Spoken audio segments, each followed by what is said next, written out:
Bonjour.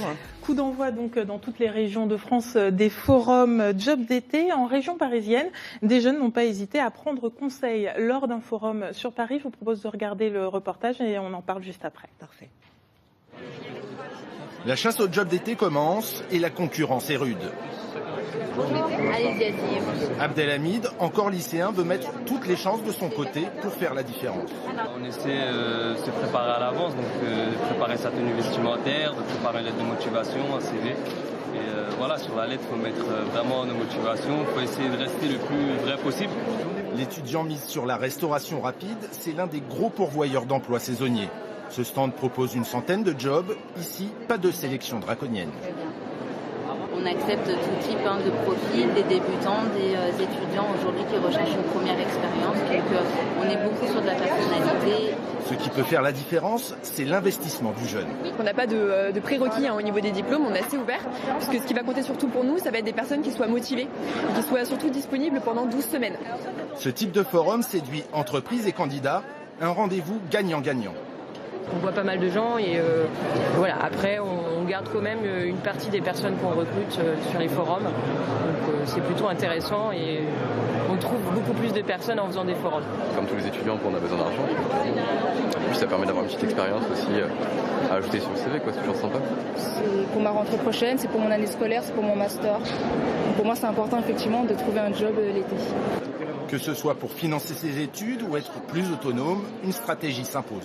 Il faut avoir une très bonne technique et avoir préparé sa recherche, connaître ses points forts, ses compétences, avoir un CV parfaitement à jour, s'être renseigné sur l'entreprise. Et ça marche. Près de 110 000 jeunes ont trouvé un job d'été l'année dernière grâce au CIDJ. Dans nos régions, l'an dernier en Bourgogne, combien de postes ont été proposés aux jeunes ? Sur la Bourgogne, ça a été 5200 postes. Sur la Franche-Comté, ils sont un peu plus avancés, ils ont eu 11 000 postes. C'est plus ou moins cette année que vous proposez ? Alors, cette année, c'est toujours délicat puisqu'on est en phase de démarrage de l'opération. Donc, les offres, elles vont arriver tout au long de la saison, entre le 26 mars et le 10 juillet, vous l'avez dit. Donc, pour le moment, on a débuté l'opération à 2200 postes à peu près. Ça va continuer à monter tout doucement sur le mois d'avril, le mois de mai, sachant que à partir du mois de juin, ça va vraiment être beaucoup plus restreint, ça va être les offres de dernière minute et il vaut mieux pas attendre. Oui, c'est un peu trop tard en juin déjà. Même beaucoup trop tard. Vous êtes donc en partenariat avec Pôle emploi. Quels sont les secteurs qui recrutent le plus ? Alors les secteurs qui recrutent le plus sur le job d'été, depuis toujours, c'est le secteur de l'animation, les centres de vacances, les centres de loisirs, mais de plus en plus, on a le secteur du commerce qui fait une belle percée, le secteur de l'hôtellerie-restauration, l'aide à domicile également, le service à la personne, et puis, comme toujours, l'agriculture. On l'a un peu entendu déjà dans le sujet. Pour cela, pas besoin d'avoir de multiples expériences. Non, pas du tout. Ce qui va être recherché, justement, c'est plutôt la capacité d'investissement des jeunes face à un emploi. Maintenant, il est bon aussi de réfléchir à ses propres compétences. Si on n'aime pas les enfants, on ne va pas se tourner vers l'animation. Et ça, justement, dans le forum, vous aidez aussi les étudiants, enfin les jeunes qui viennent vous voir à déceler leurs compétences, là où il manque également de... Tout à fait. Sur le forum, il est organisé de la manière suivante. Il y a un espace conseil où là, il y a des conseillers qui sont là pour justement faire le point sur ses compétences, sur les expériences déjà acquises, y compris, puisque ce sont des jeunes qui n'ont aucune expérience, le potentiel qu'ils peuvent avoir en termes d'activités extrascolaires, par exemple. Donc, on va être là pour les aider à rédiger leur CV.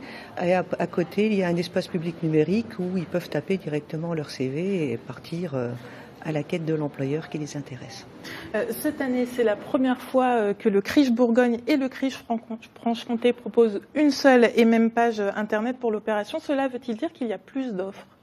Alors, le but de l'opération, c'est de donner une vision portail sur la future grande région. Donc, on commence de plus en plus à travailler en commun. On va essayer de voir comment les entreprises franc-comtoises peuvent être présentes en Bourgogne et vice-versa.